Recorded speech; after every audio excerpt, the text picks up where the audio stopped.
दोस्तों, जैसा कि आप जानते हैं कि मनुष्य जब भी बीमार पड़ता है तो वो डॉक्टर के पास जाता है और डॉक्टर उसका इलाज करके उसकी उस बीमारी को ठीक कर देता है। दोस्तों, क्या आप ये जानते हैं कि हमको जो अक्सर होने वाली बीमारियां हैं वो आखिर क्यों होती हैं?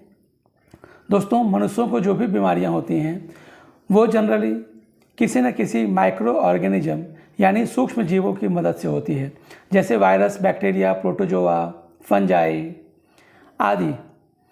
तो ये सब जब भी हमारे शरीर में प्रवेश करते हैं तो इनसे हमें कोई ना कोई बीमारी ज़रूर हो जाती है।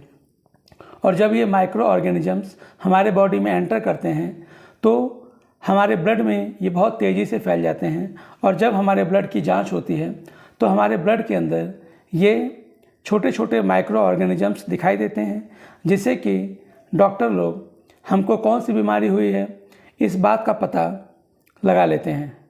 तो दोस्तों, जैसा कि आपको पता चला या आप जानते भी होंगे कि हमको जो अक्सर बीमारियां होती हैं वो किसी न किसी माइक्रो ऑर्गेनिज्म यानी किसी न किसी सूक्ष्म जीवों के कारण ही होती है, और ये सूक्ष्म जीव ही हमारे शरीर में अनेकों प्रकार की बीमारियों को फैलाने में हेल्प करते हैं।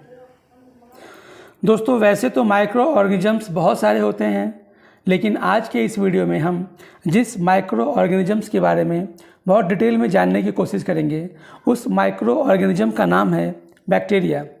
दोस्तों, बैक्टीरिया ऐसे माइक्रो ऑर्गेनिजम्स होते हैं जो ह्यूमन बींग्स में बहुत सारे बीमारियों को फैलाने में हेल्प करते हैं। इसके अलावा बहुत सारे अलग अलग एनिमल्स में भी ये रोगों को फैलाते हैं, और इसके अलावा बहुत सारे प्लांट्स डिजीज़ इन बैक्टीरिया के कारण हो पाते हैं। तो दोस्तों, क्योंकि बैक्टीरिया हमारे एनिमल्स के अंदर, हमारे अंदर या प्लांट्स के अंदर बहुत सारी बीमारियों को फैलाने में हेल्प करते हैं, बहुत सारी बीमारियों को फैलाते हैं, तो इसलिए बैक्टीरिया एक बहुत इंपॉर्टेंट माइक्रो ऑर्गेनिजम्स हो जाता है, जिसके बारे में जानना बहुत ही ज़रूरी है। तो आज के इस वीडियो में हम इसी बैक्टीरिया के बारे में डिटेल्ड में स्टडी करेंगे और बैक्टीरिया के बारे में विस्तार से जानेंगे। तो चलिए आज का यह वीडियो स्टार्ट करते हैं, जिसमें हम बैक्टीरिया के बारे में चर्चा करेंगे। तो चलिए सबसे पहले जानते हैं डिस्कवरी ऑफ बैक्टीरिया के बारे में। दोस्तों, बैक्टीरिया की डिस्कवरी एंटोनी वॉन ल्यूवेनहॉक ने की थी, जो एक डच साइंटिस्ट थे। Antonie van Leeuwenhoek who is credited with the discovery of bacteria in 1676, यानी एंटोनी वॉन ल्यूवेनहॉक ने बैक्टीरिया की डिस्कवरी 1676 में की थी। Christian Gottfried Ehrenberg introduced the word bacterium in 1828। मतलब क्रिस्टियन गॉटफ्राइड एरेनबर्ग ने 1828 में बैक्टीरियम शब्द की उत्पत्ति की और बैक्टीरियम शब्द को दिया था। तो इस तरह से 1676 में बैक्टीरिया की डिस्कवरी तो एंटोनी वॉन ल्यूवेनहॉक ने की थी, और बैक्टीरियम शब्द एरेनबर्ग नामक साइंटिस्ट ने सन 1828 में की थी। दोस्तों, एंटोनी वॉन ल्यूवेनहॉक का जन्म 1632 में हुआ था और इनकी मृत्यु 1723 में हुई थी, और इन्होंने बैक्टीरिया की डिस्कवरी सिंगल लेंस माइक्रोस्कोप से की थी। यानी उस समय माइक्रोस्कोप बहुत वेल डेवलप नहीं थे, तो उन्होंने सिंगल लेंस माइक्रोस्कोप्स के द्वारा जब वो पॉन्ड के वाटर को और रेन वाटर को स्टडी कर रहे थे तो उनमें उनको छोटे छोटे माइक्रो ऑर्गेनिजम्स दिखाई दिए। इन्हीं छोटे माइक्रो ऑर्गेनिजम्स को उन्होंने बैक्टीरिया का नाम दिया था और बैक्टीरिया को डिस्कवर किया था। तो इस तरह से एंटोनी वॉन ल्यूवेनहॉक ने प्रोटिस्टा की भी खोज की थी, बैक्टीरिया की भी खोज की थी, और सबसे पहला लिविंग सेल यानी बैक्टीरिया को डिस्कवर किया था। तो इस तरह से एंटोनी वॉन ल्यूवेनहॉक, जो कि एक डच साइंटिस्ट थे, इन्हीं को क्रेडिट जाता है कि इन्होंने ही सबसे पहली बार बैक्टीरिया को देखा था और बैक्टीरिया को डिस्कवर किया था। तो चलिए अब जानते हैं जनरल कैरेक्टर्स ऑफ बैक्टीरिया के बारे में। बैक्टीरिया का सबसे पहला और इम्पॉर्टेंट कैरेक्टर होता है सिंपल एंड यूनिसेलुलर। इसका मतलब ये हुआ कि बैक्टीरिया का पूरा शरीर बहुत ही साधारण और यूनिसेलुलर यानी केवल एक ही कोशिका का बना होता है, सिंगल सेल का बना होता है। यानी बैक्टीरिया सिंगल सेल वाले ऑर्गेनिजम्स होते हैं।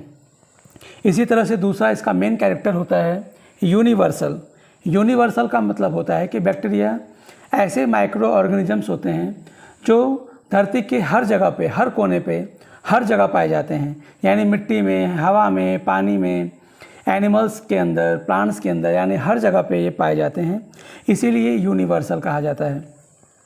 इसी तरह से एक और मेन इंपॉर्टेंट प्रॉपर्टी होती है heterotrophic and some are autotrophic. मतलब ये हुआ कि बैक्टीरिया में जो न्यूट्रिशन होता है वो हेट्रोट्रॉपिक होता है, यानी बैक्टीरिया किसी दूसरे लिविंग बीइंग के बॉडी के ऊपर डिपेंड करते हैं अपने न्यूट्रिशन के लिए।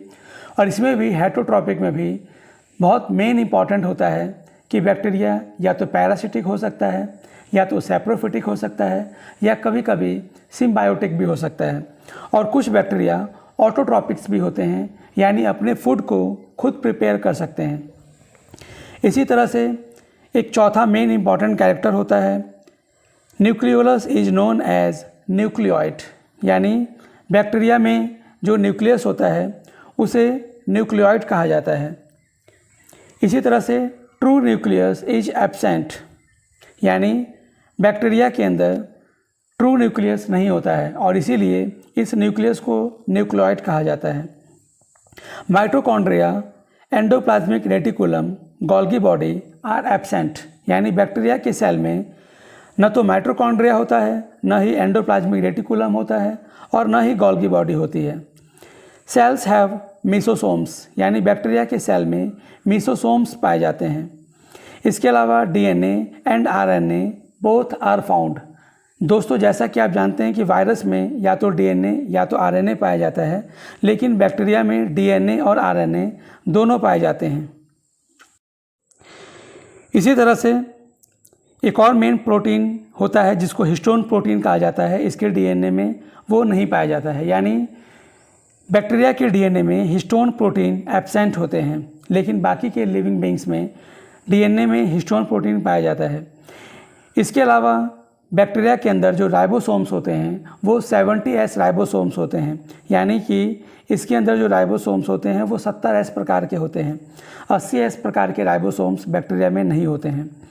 इसी तरह से bacteria have only 1 chromosomes which is ring form, यानी बैक्टीरिया के अंदर केवल एक सिंगल क्रोमोसोम होता है जो कि रिंग स्ट्रक्चर में, यानी गोलाकार आकृति में पाया जाता है।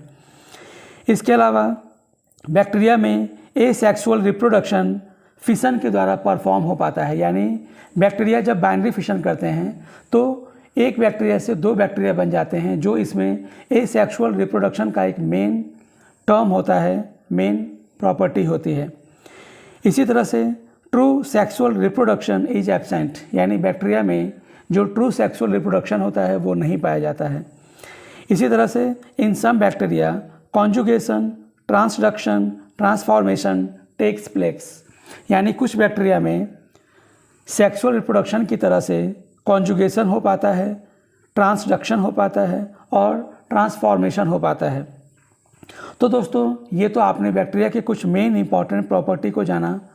और बैक्टीरिया एक ऐसा लिविंग बीइंग होता है जो प्रोकैरियोटिक्स होते हैं, यानी इनका पूरा का पूरा सेल वेल डेवलप नहीं होता है, और ये प्रोकैरियोटिक वाला जो कैरेक्टर होता है वो बैक्टीरिया में बहुत कॉमन है, बहुत इंपॉर्टेंट है, क्योंकि बैक्टीरिया एक प्रोकैरियोटिक लिविंग बीइंग्स होते हैं। यानी बैक्टीरिया को प्रोटिस्टा किंगडम में रखा गया है और प्रोटिस्टा किंगडम में केवल वही लिविंग बीइंग्स रखे गए हैं जो कि प्रोकैरियोटिक होते हैं, और इसलिए बैक्टीरिया क्योंकि प्रोकैरियोटिक ऑर्गेनिज्म होता है, इसलिए बैक्टीरिया को प्रोटिस्टा किंगडम में आर.एच. व्हिटेकर ने रखा हुआ है। दोस्तों, बैक्टीरिया के कुछ कैरेक्टर्स को जानने के बाद अब जानते हैं habit and habitat of bacteria. दोस्तों, बैक्टीरिया का हैबिटेट ये होता है कि ये बैक्टीरिया यूनिवर्सल होते हैं, यानी हर जगह पाए जाने वाले लिविंग बीइंग्स होते हैं, यानी एवरीवेयर पाए जाते हैं, जैसे कि इन land, air, water, animals, plants etcetera, यानी इस धरती की हर जगह पे, चाहे वो मिट्टी हो, चाहे वो हवा हो, चाहे वो पानी हो, चाहे वो एनिमल्स की बॉडी हो या प्लांट्स की बॉडी हो, यहाँ तक कि धरती पे जहाँ पर बर्फ़ जमा होता है वहाँ पे भी बैक्टीरिया पाए जाते हैं, पानी के अंदर भी बैक्टीरिया पाए जाते हैं, चाहे वो फ्रेश वाटर हो चाहे सैलाइन वाटर हो, हर जगह बैक्टीरिया पाए जाते हैं। इसीलिए बैक्टीरिया एक यूनिवर्सल माइक्रो ऑर्गेनिजम्स हैं और इसी वजह से बैक्टीरिया लगभग हर जगह पे पाए जाते हैं। चलिए अब जानते हैं बैक्टीरिया का साइज। दोस्तों, जैसा कि अभी आपने इसके कैरेक्टर में जाना कि बैक्टीरिया माइक्रोस्कोपिक होते हैं, यानी ये इतने छोटे लिविंग बींग्स हैं जो कि हम नेकेड आई से नहीं देख पाते हैं और इन्हें देखने के लिए हमको माइक्रोस्कोप की ज़रूरत पड़ती है। तो ऐसे लिविंग बींग्स जो माइक्रोस्कोप्स के द्वारा देखे जा सकते हैं उनको माइक्रोस्कोपिक लिविंग बींग्स कहा जाता है और बैक्टीरिया एक माइक्रोस्कोपिक लिविंग बींग्स हैं। इनका एवरेज साइज 0.5 से 1/2 से लेकर 5 माइक्रोन के बीच होता है। दोस्तों, साइज के बाद अब जानते हैं शेप ऑफ बैक्टीरिया। दोस्तों, बैक्टीरिया कई सारे शेपों में पाए जा सकते हैं, जैसे कि कॉकस फॉर्म, इसके अलावा बैसिलस फॉर्म, इसके अलावा स्पाइरल और हेलिकल फॉर्म और कुछ अदर भी शेप्स में पाए जाते हैं, जैसे comma shape, filamentous shape, pleomorphic phase etcetera. तो दोस्तों, जैसा कि कॉकस जो शेप होता है बैक्टीरिया का, इसमें भी बैक्टीरिया मोनोकॉकस, डिप्लोकॉकस, स्ट्रेप्टोकॉकस, टेट्रॉड, स्टेफाइलोकॉकस और सर्सिनी फॉर्म में पाए जाते हैं। इसी तरह से बैसिलस फॉर्म में भी बैक्टीरिया डिप्लोबैसिलस, स्ट्रेप्टोबैसिलस फॉर्म में पाए जा सकते हैं। इसके अलावा तीसरा स्पाइरल या हेलिकल फॉर्म में भी बैक्टीरिया पाए जाते हैं। सम अदर शेप्स में कॉमा शेप्स के बैक्टीरिया भी होते हैं, फिलामेंटस शेप के भी बैक्टीरिया होते हैं और प्लियोमॉर्फिक भी बैक्टीरिया होते हैं। तो दोस्तों, आखिर ये अलग अलग शेप्स क्या होते हैं, कॉकस, बैसिलस, स्पाइरल, ये शेप कौन से होते हैं, कैसे बैक्टीरिया होते हैं। तो चलिए आगे की इस वीडियो में हम बैक्टीरिया के ये डिफरेंट टाइप्स के शेप को विथ फिगर समझने की कोशिश करते हैं कि आखिर बैक्टीरिया के ये अलग अलग शेप क्या होते हैं और ये अलग अलग शेप के बैक्टीरिया आखिर कैसे होते हैं। तो चलिए जानते हैं शेप्स ऑफ बैक्टीरिया के बारे में। तो दोस्तों, चलिए सबसे पहले जानते हैं बैक्टीरिया का कॉकस शेप। दोस्तों, बैक्टीरिया का ये जो कॉकस शेप होता है ये स्फेरिकल इन शेप होते हैं, यानी जब बैक्टीरिया गोल आकार में पाए जाते हैं तो उसे ही कॉकस फॉर्म कहा जाता है।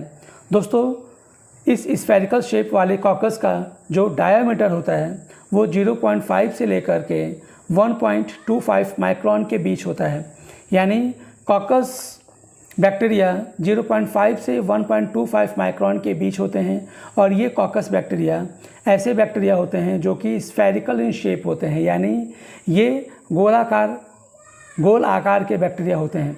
तो दोस्तों, कॉकस में भी जब गोलाकार आकृति के बैक्टीरिया अलग अलग डिज़ाइन के होते हैं, अलग अलग स्ट्रक्चर्स में पाए जाते हैं, तो उनको फर्दर कई सारे पार्ट्स में डिवाइड किया गया है। तो चलिए अब जानते हैं कि ये कॉकस अलग अलग शेप के कैसे दिखाई देते हैं। दोस्तों, जैसा कि इस चित्र में आप देख पा रहे होंगे, ये अलग अलग कॉकस के शेप को दिखाया गया है, जिसमें सबसे पहला है कॉकस, जिसको मोनोकॉकस भी कहा जाता है। तो दोस्तों, मोनोकॉकस का मतलब होता है कि यदि कॉकस बैक्टीरिया केवल सिंगल स्ट्रक्चर में पाया जाए, यानी एक ही बैक्टीरिया पाया जाए, तो इसको कॉकस कहा जाता है। इसी तरह से डिप्लोकॉकस का मतलब होता है कि जब बैक्टीरिया दो कॉकस बैक्टीरिया एक साथ एक जोड़े में होते हैं तो इसे ही डिप्लोकॉकस कहा जाता है। इसी तरह से जो तीसरा होता है जिसका नाम है स्टेफाइलोकॉकस, इसका मतलब होता है कि यदि कई सारे कॉकस बैक्टीरिया अनियमित समूह, अनियमित इरेगुलर ग्रुप में अपने आप अरेंज हो जाते हैं तो इसे ही स्टेफाइलोकॉकाई या स्टेफाइलोकॉकस बैक्टीरिया कहा जाता है। इसी तरह से चौथा स्ट्रेप्टोकॉकाई या स्ट्रेप्टोकॉकस बैक्टीरिया ऐसे बैक्टीरिया होते हैं जब कॉकस बैक्टीरिया एक लंबी श्रृंखला का फॉर्मेशन कर लेते हैं। इसी तरह से जो सर्सिनी बैक्टीरिया होते हैं ये 3 तलों में विभाजित होकर 8 या अधिक कोशिकाओं का समूह बना लेते हैं, जिसको क्यूबॉइड या घनाभ कहा जाता है। तो यदि घनाभ की आकृति में हमको बैक्टीरिया दिखाई दें तो इसे ही सर्सिनी बैक्टीरिया कहा जाता है। और जो अंतिम फिगर है वो है टेट्रॉड, यानी जब कॉकस बैक्टीरिया 4 के समूह में अपने आप अरेंज हो जाते हैं तो ऐसे ग्रुप को ही टेट्रॉड कहा जाता है। दोस्तों, जैसे इस कॉकस बैक्टीरिया के चित्र को आप ध्यान से समझिए। इसमें सबसे पहला फिगर है मोनोकॉकस, जिसमें केवल एक कॉकस बैक्टीरिया को दिखाया गया है। फिर है डिप्लोकॉकस, जिसमें 2 कॉकस बैक्टीरिया एक साथ हैं। फिर है स्ट्रेप्टोकॉकस, जिसमें कॉकस बैक्टीरिया एक लंबी श्रृंखला में अरेंज हैं। इसके अलावा टेट्राकॉकस, जिसको टेट्रॉड्स कहा जाता है, जिसमें 4-4 के समूह में कॉकस बैक्टीरिया अरेंज हैं। स्टेफाइलोकॉकस का मतलब होता है कि जब बहुत सारे कॉकस बैक्टीरिया एक इरेगुलर ग्रुप में अपने आप अरेंज हो जाते हैं तो इसे ही स्टेफाइलोकॉकस या इन ग्रेप लाइक क्लस्टर कहा जाता है। और चौथा यानी सबसे लास्ट वाला जो फिगर है सरसिनी फिगर, वो सरसिनी का मतलब होता है कि जब बैक्टीरिया 3 अलग अलग तलों में अपने आप को अरेंज कर लेते हैं, जिसमें 8 या उससे भी अधिक कोशिकाओं का एक ग्रुप बन जाता है, जिसको एक क्यूबॉइड शेप कहा जा सकता है। तो यदि बैक्टीरिया एक क्यूबॉइड शेप में अरेंज हो जाते हैं तो इसे ही सरसिनी बैक्टीरिया कहा जाता है। तो इस तरह से कॉकस बैक्टीरिया अलग अलग शेप के होते हैं। तो दोस्तों, कॉकस बैक्टीरिया के बाद अब जानते हैं बैसिलस बैक्टीरिया।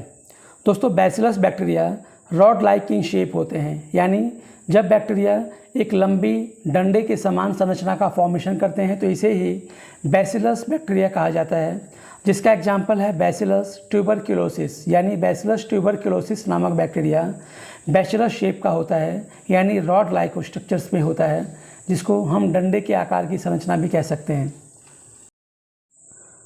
तो दोस्तों, बैसिलस बैक्टीरिया को समझने के लिए इन फिगर्स को ध्यान से देखिए। इसमें यदि बैक्टीरिया बैसिलस शेप में सिंगल स्ट्रक्चर में होता है तो उसे बैसिलस बैक्टीरिया कहा जाता है।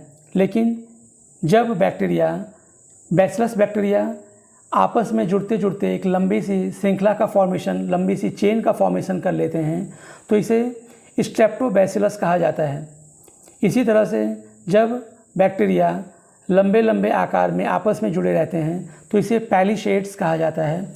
और जब दो बैसिलस बैक्टीरिया आपस में एक दूसरे के साथ जुड़े रहते हैं तो इसे ही डिप्लोबैसिलाई या डिप्लोबैसिलस बैक्टीरिया कहा जाता है।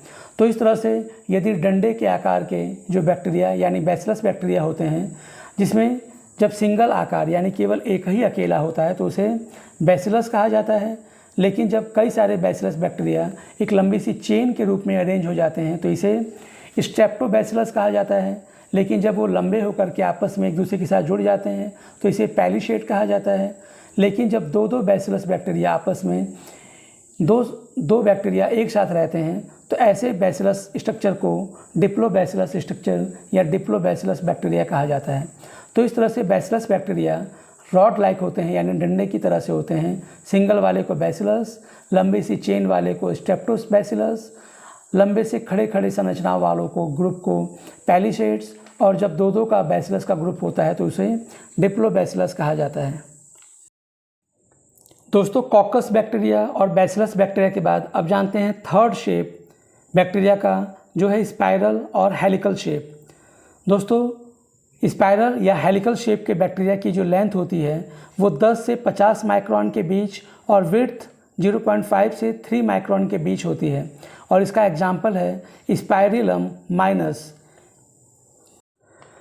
दोस्तों, स्पाइरल या हेलिकल बैक्टीरिया को देखने के लिए, समझने के लिए इस चित्र को आप ध्यान से देखिए। ये एक स्पाइरल या हेलिकल बैक्टीरिया का फिगर है। स्पाइरल या हेलिकल बैक्टीरिया का मतलब होता है कि जब बैक्टीरिया स्पाइरल शेप, यानी जैसे कि स्क्रू होता है, स्क्रू में जो स्क्रू का जो चूड़ियाँ बनी होती हैं, स्पाइरल शेप उसी शेप को कहा जाता है। यानी जब कोई भी बैक्टीरिया एक स्पाइरल शेप में होता है या हेलिकल स्ट्रक्चर्स में पाए जाते हैं तो ऐसे ही बैक्टीरिया को स्पाइरल शेप का बैक्टीरिया कहा जाता है। और इस बैक्टीरिया में एक बहुत इंपॉर्टेंट चीज़ होती है और वो होती है फ्लैजिला। यानी जो भी स्पाइरल शेप या हेलिकल शेप के बैक्टीरिया होते हैं उसमें फ्लैजिला ज़रूर पाई जाती है। जैसे कि इसके अलावा आप इस चित्र में देखिए, इसमें ढेर सारे स्पाइरल या हेलिकल शेप के बैक्टीरिया को दिखाया गया है।